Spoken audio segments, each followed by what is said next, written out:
young woman appear and hug him. As they hugged, he told her he was going to protect her this time around. Seiichi watched them disappear, but soon remembered Saria and ran to her.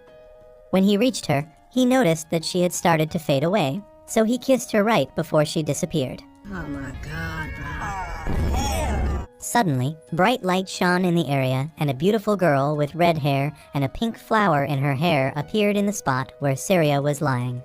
Seiichi was surprised when she got up and ran to hug him, and he had a serious nosebleed because her bare milk makers were rubbing up against him.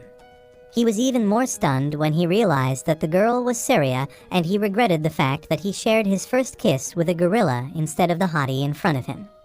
When Seiichi read Zenos' story, he learned that he was a noble over 1,000 years ago who was betrayed by his wife and the emperor. The only person who stood by him was his maid who loved him named Maria, but she died after she sacrificed herself to save him, causing him to become a vengeful monster that spent his days alone in the cave.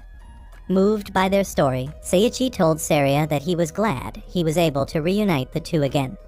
Soon after, Seiichi's final evolution began, and when it was over, he became more handsome than Justin Bieber. He told Saria that he wanted to leave the forest, and she replied that she'd go anywhere with him. Just then, a little sheep appeared and introduced himself as the dungeon administrator named Mr. Sheep. He claimed he had come because they were the first to clear the dungeon and gave Seiichi the rewards for clearing the dungeon, which were a Fruit of Evolution cultivation set and a 10-day travel set. He also gave Saria a dress and Seiichi a helmet before transporting them out of the forest, enabling them to start their journey together. A while later, Seiichi and Saria decided to head to the nearest town and register at the Adventurers Guild to get their IDs, but on the way they encountered a level 88 slime.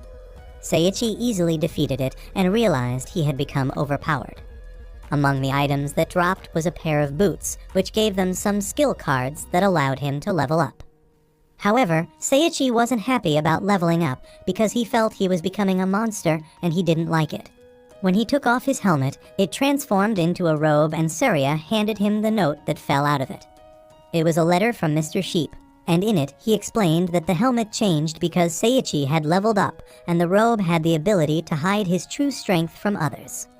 When they reached the gates of the town, Seiichi lied that he and Saria had lost their IDs. So the guard named Claude asked them to touch an item called the Gem of Truth to be sure they weren't criminals before he could let them enter. Once they did, he allowed them pass through and warned them to be careful of the guild when they told him of their plan to register there. Seiichi thought Claude was probably exaggerating, but when he opened the door of the guild hall, he saw a blonde woman pulling a 50 Shades of Grey right in front of everyone, causing him to immediately shut the door. When he opened it again, he saw her pouring candle wax on a man, and he saw that the room was filled with cultured people, so he told Saria they should leave. However, before they could leave, they were stopped by the guild master who was dressed in only Speedos.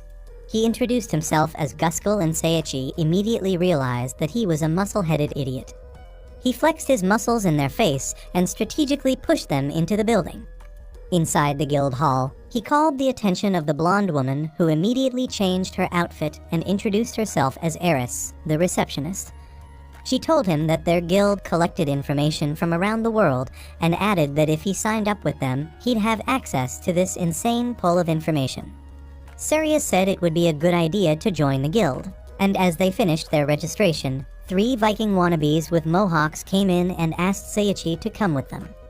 They took him to the back of the building, and when they took off his robe, they were shocked by how handsome he was.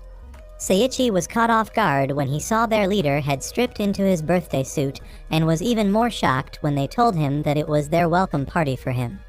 Bro didn't want anything to do with this sus group, so he made a run for it. However, they chased after him and tried to convince him that he'd love the experience, but he